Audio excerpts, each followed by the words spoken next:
Hi friends, this is Chris. Yuji. Welcome back to the channel. So we've got to talk about Russia. What's going on with Russia with YouTubers? It's this wild story that just came out that Russia is paying YouTubers to put out pro-Russia content. So we're going to share this details of this stuff, and let's just jump right in. What kind of? Yeah, so it's a couple different categories. So one would be, there's a video I showed you guys last time is with Tim Pool, and he's basically like, that Ukraine is our enemy. How big is his channel? Pretty big, maybe like 1 million or something like that. Actually, he's got a couple channels. We'll say over 1 million. I don't know the exact count. It could be 2 million. It's not small though. These are one of the biggest people on YouTube. And like he's making all these videos that, you know, we should withdraw money from Ukraine, get out, and we should also apologize to Russia, he said also too in the video. So there's that. So that kind of stuff, which is very sympathetic to Russia, of course. The other kind of content that these people, essentially the Russians want us to make, is content that gets Americans fighting with each other. And that's exactly what Russia wants. Yeah. I mean, it basically wants to weaken our country. The third one, I don't think it's mentioned in the indictment necessarily, but it would definitely benefit Russia. It is these kind of people. So the sort of right-wing kind of people. They like to attack our institution. So. They attack our media, say the media is all lies. They attack our education system. Education is all lies. And even I played a guy's video for you in the last video where the Tim Pool guy, the one guy, he like didn't even go to high school. He said he went for 3 months and then just dropped out and just play video game. Yeah, and skateboard because he said you'll be much smarter, better. Well, I don't know. He didn't say smarter, but it's a waste of time to be in school and better to go skateboarding and play video games. Yeah, that's the point. So no education makes bad decision. Yeah, and it really shows. And F you. Yeah. Well, okay, so he and the other 2 YouTubers, so there's 3 YouTubers that have made statements so far. They all claim they're victims here. The victim of what? Stupid? They claim they're victims. So kind of the claim is in the indictment is that the Russia, and this is actually RT, they call this RT, it used to be called Russia Today. And guys, I want to make this really clear. Russia Today, or RT, they contacted me, let's see, 2021, and I showed an email on the channel before, you can find that video, but they contacted me to come on the show. Yeah, and we say no. We say no. When Russia media contacts you to like be on Russian propaganda, essentially paid for by the Russian government, say no. So maybe, they got email, wow, this is so cool, I can be on Russia TV, and I get money, So, because, well, it was a lot of money, because the company that is called Tenet Media, the numbers thrown around is like $10 million, okay?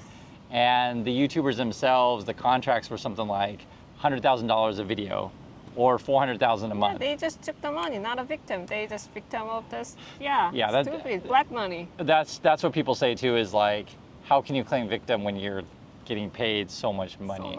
Because usually victim is like... They cannot read what is Russia. They don't know what is Russia is. Well, the one... They're too stupid to read the contract. So here's the thing. So here's the claim that they make, okay? So there's 2 owners of Tenet Media, and I guess they're Canadian, right? Yeah. And at least according to the indictment, or you can say the charges, they have communication that are saying we know this is the Russians, basically. Now the other people, they're going to claim that they're claiming that they didn't know it was the Russians. I'm paying them. The problem is, okay, there's 2 scenarios here. One would be, you're putting out pro-Russian content for free, right? Because they're already doing content that Russia wants, or you're being paid to put out like pro-Russia content. So I'll let you guys decide like which is good or bad or better, whatever. Worse. Yeah. It's a complicated issue, and the other issue is too, and I want to read this to you guys. The Tim Pool guy just tweeted out that I guess he's contacted by the FBI. This is a couple hours ago. So this is a statement by Tim Pool. I'll read it. He says, "I have been contacted by the FBI as a potential." Use the word potential. It's kind of interesting. As a potential victim of a crime. Now, remember the 3 YouTubers are all saying we're victims, but it's interesting that he says now saying the FBI says potential, maybe victim. The FBI believes I have information relevant to an ongoing criminal investigation, right? So it's ongoing, and you have information that we need. maybe emails or any number of things, right? And have requested a voluntary interview. I will be offering my assistance in this matter. So the FBI comes knocking on your door. You better tell them the truth. And if he was in Korea, you're already in jail. Yeah, so No time to treat him. it's very different here, guys. If you work for a foreign power, so in this situation, Yeah, North Korea. yeah. If there's any hint Nah. that you, the word we say sympathetic, but like you have any feelings for North Korea in a positive way, it's a big no-no here. Big no-no. Big no-no. Another thing is, like, for example, here, guys, you cannot fly the North Korean flag. No. You can't. There's no North Korean Yeah. flags flying around. There's only a couple situations when you can. What's that? Olympic. I saw the North Korean people at the Pyeongchang Winter Olympic. Yeah, so like at 2018. sporting events. Yeah, like national. So actually, when they're visiting Korea, they cannot look at anything. They cannot talk to anyone. Are like really strict about that sort of stuff. Very, very. So I'm just telling you guys, like the laws are really strict here. So I, and this is a question I pose to you is like, for those, because in USA we have this conversation with Elon Musk and stuff saying, oh, it's all about free speech, like, but like there's certain things that is not conducive to a health. You are, What's that? About the national safety, those kind of issues. Yeah. I have a bomb. That's not really a free speech, Yeah, or I'm gonna, bomb the White House, something like that. Like I can't put out content on YouTube that tells people instructions on how to do illegal things. Yeah. Right? Be it any number of, there's lots of different types of legal, I'm not going to list all the legal activities, but like if, like I say, for example, if I had a channel that's like, hey, this is how you do this and this and this, it's like all these legal stuff. So that's not really, good luck trying that on YouTube, right? I think they'll take your channel down pretty fast. There's any number of illegal stuff, right? And in fact, this is actually kind of an interesting one, and it relates to Korea, is we had this weird trend on, because Americans do all sorts of weird stuff. It was a weird trend on stealing, I don't know if it was both Hyundai and Kia, but it was stealing Korean cars. Yeah, I think it was Hyundai. Yeah, so then like... But people blame the Hyundai, but it's not Hyundai's fault, that who's breaking the car is the bad, It's not about Hyundai's making bad car. It was a weird thing, right? So yeah, same as, thieves broke your house and that's your fault because you didn't lock the door enough or put the shield. That's how Americans think. It's That's strange. why everyone buy gun, You have a gun, I have a gun, everyone shoot each other. Yeah, and yeah, guys, so you're seeing cultural differences, how like we think about things really differently, here where Americans think, well, if my neighbor has a gun, therefore I have to get one too, right? So, and where the other point of view is like, well, how about none of us have guns and I don't have to worry about my neighbor having a gun? That's just one example. But the car thing is like, these sort of situations go viral. Hey, I can do an illegal activity. This is how you do it. And then they have competitions. The latest one actually, I didn't even know this was a trend. I just saw it trending on the news recently. I think it ended like a day or two ago or something. They called it the chase. It was like the chase glitch, and that refers to the bank. So there was some sort of situation where like people were just getting a whole bunch of money out of the ATM, and they showed some other people how to do it. And so then all these people on social media like, hey, I got a bunch of money from the bank. Yeah, it's not like that kind of stuff. So the point I'm trying to make is if anyone ever tells you out there that, hey, so you can say anything that you want anytime you want, that's free speech. I mean, there's certain things that obviously shouldn't do it. Shouldn't follow, and you will pay for that. There's consequences. Yeah. Right. I don't want to get too stuck on the free speech stuff, but that's part of the, how can I say, discussion that the Russians want us to have. They want us to like attack each other. They want us to hurt our own institutions. Basically, how do you attack a country from the inside if you can? Yeah. The other thing too I want to mention with you guys is like we're talking about a whole lot of money. And what's interesting about social media?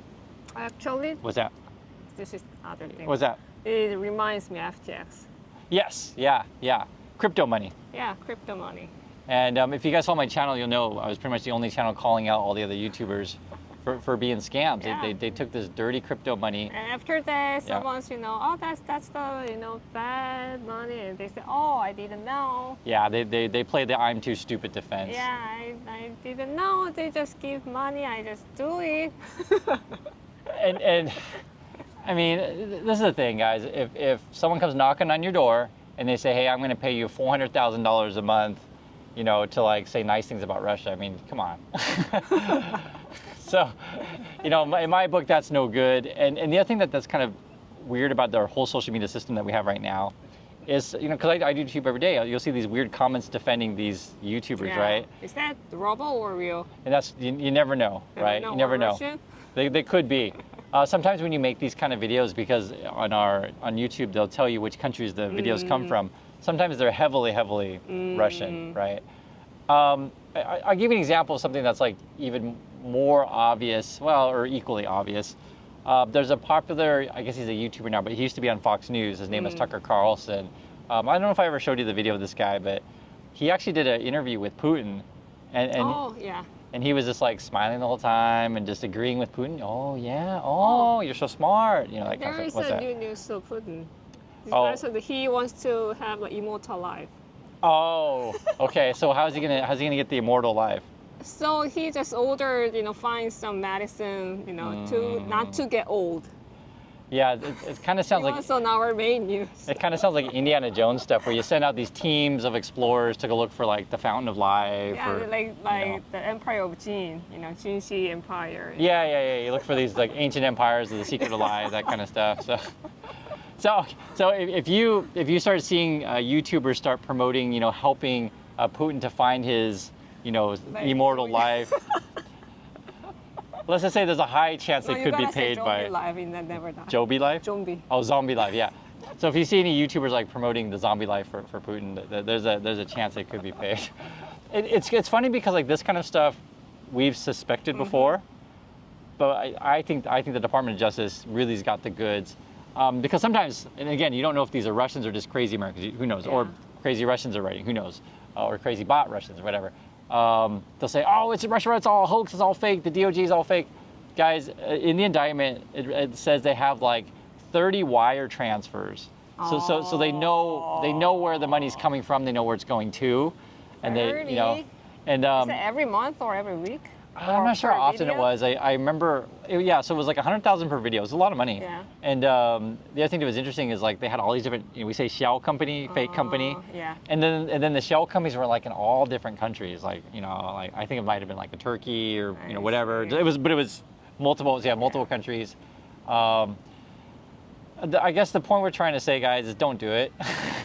It's not worth it. I mean, one, it's not worth selling your soul to a foreign power, and like I said, here in Korea, it's a big no to sell yourself to North Korea, right? For whatever reason, in USA, we have people that think it's cool to sell themselves to pro-Russian, to pro-Russian content. I frankly don't have much toleration for that, and I have no sympathy for these kind of people.